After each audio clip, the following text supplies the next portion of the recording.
Hello दोस्तों, जय श्री कृष्णा। दोस्तों, आज है डे 1 और आज डे 1 में मैं आपको लेके जा रही हूँ द्वारका में, यहाँ के फेमस प्लेसेस घुमाने के लिए। तो अभी हम सबसे पहले देखते हैं कहाँ जाने वाले हैं, तो वहीं से मैं आपको वीडियो कंटिन्यू करूँगी। तो आप मेरे चैनल पर बने रहिएगा।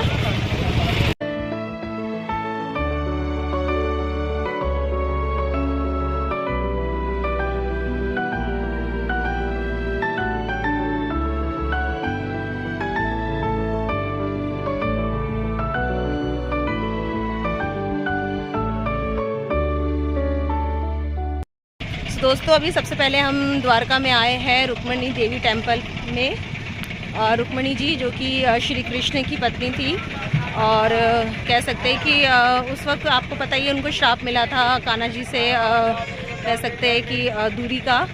तो उनका जो मंदिर है वो वहाँ से बहुत, कह सकते हैं, थोड़ी दूरी पर बनाया गया है। तो अभी हम दर्शन करने के लिए जा रहे हैं रुक्मणी टेम्पल। बाहरी इलाके में स्थित रुक्मणी माता मंदिर भगवान कृष्ण की रानी की याद में बनाया गया है। कहा जाता है कि ये मंदिर 2500 साल से भी ज्यादा पुराना है। भगवान कृष्ण और उनकी रानी रुक्मणी के मंदिर के अलग अलग पते के बारे में एक दिलचस्प किंवदंती है। ऐसा कहा जाता है कि ऋषि दुर्वासा ने कृष्ण और रुक्मणी से अनुरोध किया कि वे उन्हें भोजन के लिए अपने घर ले जाने के लिए रथ खींचे। रास्ते में जब रुक्मणी ने अपनी प्यास बुझाने के लिए पानी मांगा तो भगवान कृष्ण ने अपने टो से जमीन को हिलाया और गंगा नदी प्रकट हुई। रुक्मणी ने अपनी प्यास बुझाई, लेकिन ऋषि से ये पूछना भूल गई कि क्या उन्हें भी पानी चाहिए। दुर्वासा ने अपमानित महसूस किया और उन्हें श्राप दिया कि वो अपने पति से अलग रहेंगी। तो अभी सबसे पहले हम रुक्मणी देवी टेम्पल आए हैं। कहते हैं कि ऋषि दुर्वासा ने रुक्मणी जी को अपने पति से अलग रहने के लिए श्राप दिया था, तो इसी वजह से द्वारकाधीश टेम्पल से कुछ दूरी पर ये रुक्मणी मंदिर बनवाया गया था।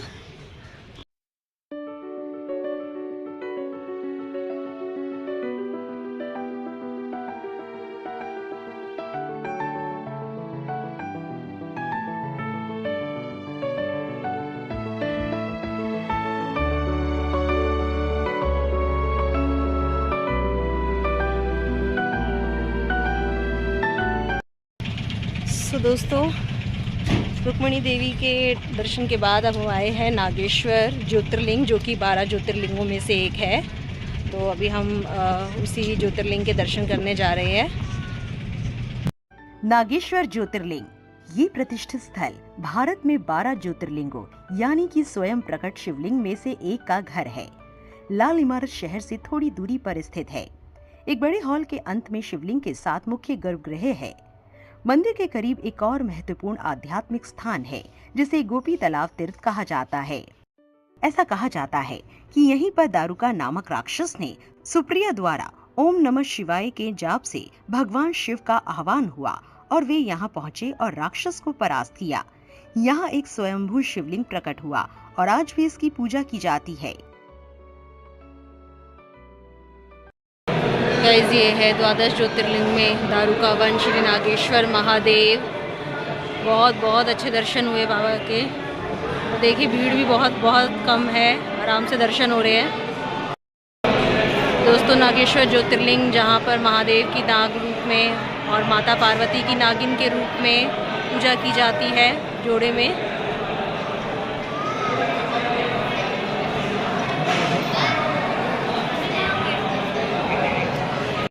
दोस्तों, ये तो था नागेश्वर ज्योतिर्लिंग, यानी कि जहाँ पर भगवान शिव की नाग स्वरूप में और माता पार्वती की नागिन स्वरूप में पूजा की जाती है। और इसी के साथ हम अपनी यात्रा के अगले पड़ाव में बढ़ते हैं। और मैं बहुत ज़्यादा प्रसन्न हूँ क्योंकि मेरे कह सकते हैं कि 12 ज्योतिर्लिंगों में से जो 5वां ज्योतिर्लिंग है वो पूरा हो चुका है।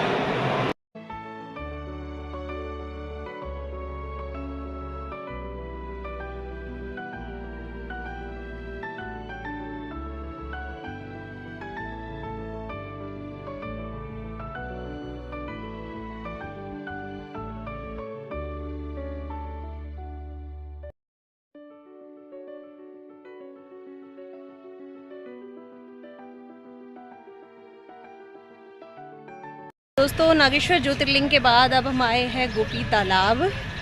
और ये आप मेरे पीछे देख सकते हैं गोपी तालाब, जहाँ पर एक बहुत ही पौराणिक कथा है, वो मैं आगे आपको इस वीडियो में बताऊंगी। गोपी तालाब का इतिहास भगवान कृष्ण और गोपियों की कथाओं से गहराई से जुड़ा हुआ है। पौराणिक कथाओं के अनुसार द्वारका चले जाने के बाद भगवान कृष्ण से अलग होने का दुख सहन न कर पाने वाली गोपियां उन्हें देखने के लिए स्थान पर आई थी, जहां भावना से अभिभूत होकर वे धरती में समा गई और कृष्ण में विलीन हो गई।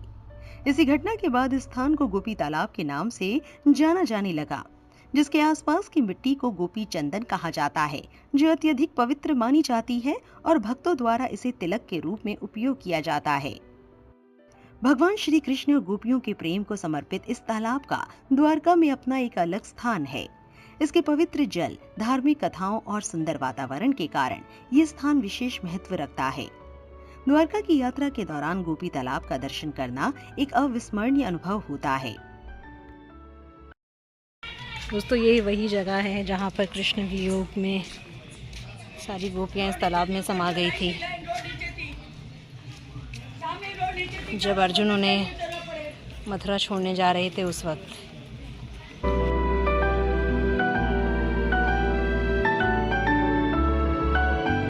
दोस्तों, गोपी तालाब के दर्शन के बाद हम अपनी यात्रा के अगले पड़ाव में जा रहे हैं।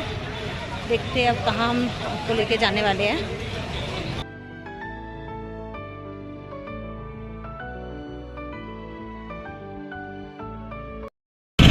गाइस, ये है सुदर्शन सेतु ब्रिज और उसके साथ में ये रहा अरब सागर।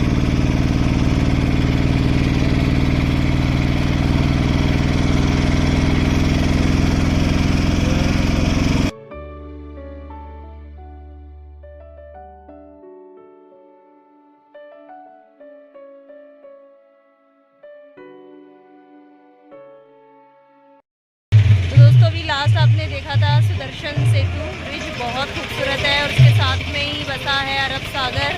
बहुत प्यारा व्यू आ रहा था वहाँ से। और अभी हम आए हैं भेट द्वारका, जिसे भेट द्वारका भी कहते हैं, जहाँ पर ऐसा बोलते हैं कि वहाँ पर जो सुदामा जी थे उन्होंने श्री कृष्ण को चावल भेंट में दिए थे, तभी से उस जगह का नाम भेट द्वारका पड़ा। तो चलिए, यहाँ पर भी एक द्वारकाधीश का मंदिर है, वहाँ चलते हैं पहले।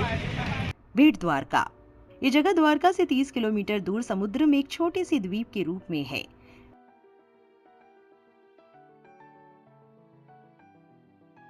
भेट द्वारका में श्री कृष्ण का महल बना हुआ है, जिसमें अनेक देवी देवताओं के मंदिर दर्शनीय है।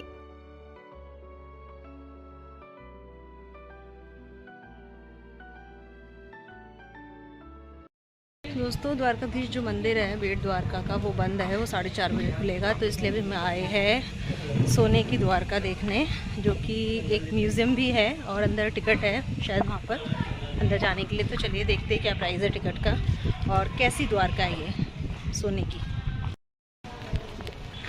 दोस्तों, ये है सोने की द्वारका, पावन धाम। चलिए अंदर चलते हैं, जूते चप्पल उतार कर।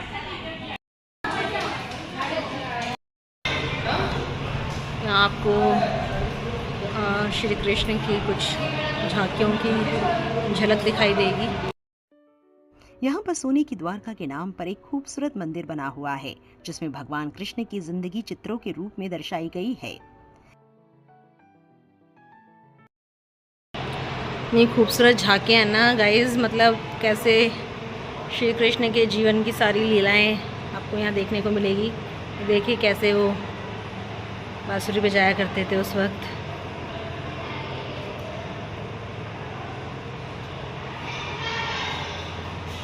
ये मटकी फोड़ दृश्य। भेट द्वारका जाने के लिए आपको ऊखा नामक कस्बे से जाना होगा।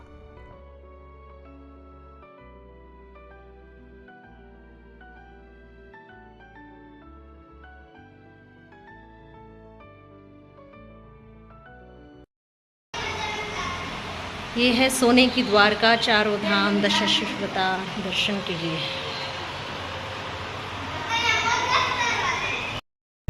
दोस्तों, सोने की द्वारका देखने के बाद हम आगे देख रहे हैं कि और क्या कुछ है देखने के लिए यहाँ भेट द्वारका में।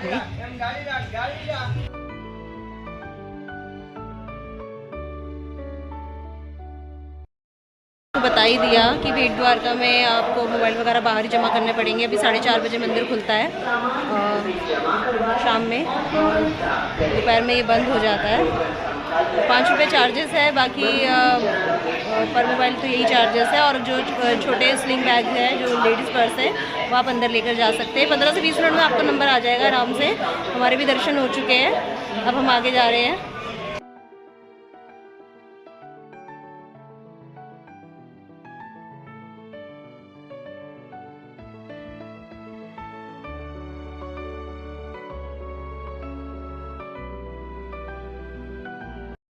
दोस्तों ये तो थी बेट द्वारका। अंदर तो द्वारकाधीश टेंपल में तो अंदर मोबाइल वगैरह अलाउ नहीं थे बेट द्वारका के। तो यहाँ तो हमने घूमा काफ़ी कुछ। सुदर्शन कह सकते हैं कि सुदर्शन जो ब्रिज था वो, अरब सागर, बेट द्वारका और सोने की द्वारका। अब चलिए मैं आगे की चीज़ें भी आपको दिखाती हूँ इस वीडियो के माध्यम से।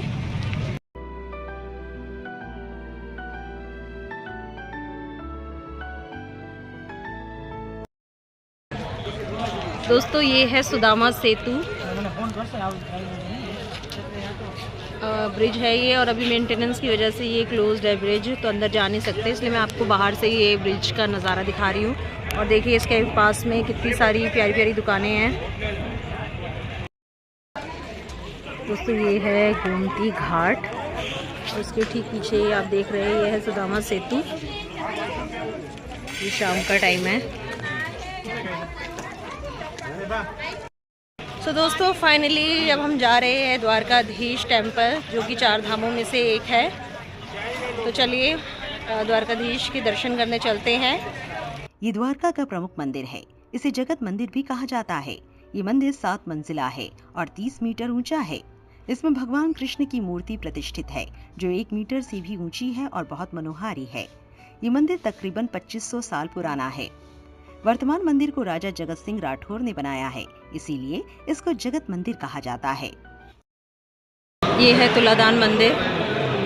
देखिए कितने सारे अन्न है यहाँ पर जो तुलादान के जरिए चढ़ाया गया है। दोस्तों मैंने बहुत सारी शॉपिंग कर ली है यहाँ से, स्टॉल खरीदा, प्रसाद भी लिया द्वारकाधीश से। तो आज डे 1 की वीडियो मैं यहीं समाप्त करती हूँ। बहुत ज़्यादा, मतलब मैं आपको बता सकती हूँ कि बहुत ज़्यादा मेरे को मज़ा आया यहाँ पर। और अब तो हालत बहुत खस्ता हो चुकी है, तो बस हम होटल जा रहे हैं, रेस्ट करेंगे और कल निकलेंगे सोमनाथ के लिए। तो बाकी जो सोमनाथ का जो भी है, मतलब मैं बताऊँगी टूरिस्ट प्लेसेस वगैरह, वो आप मेरी उस वीडियो में देखिएगा। तो चलिए इस वीडियो का यहीं समापन करते हैं। बहुत जल्द मिलेंगे एक और नई जगह के साथ। Bye everyone.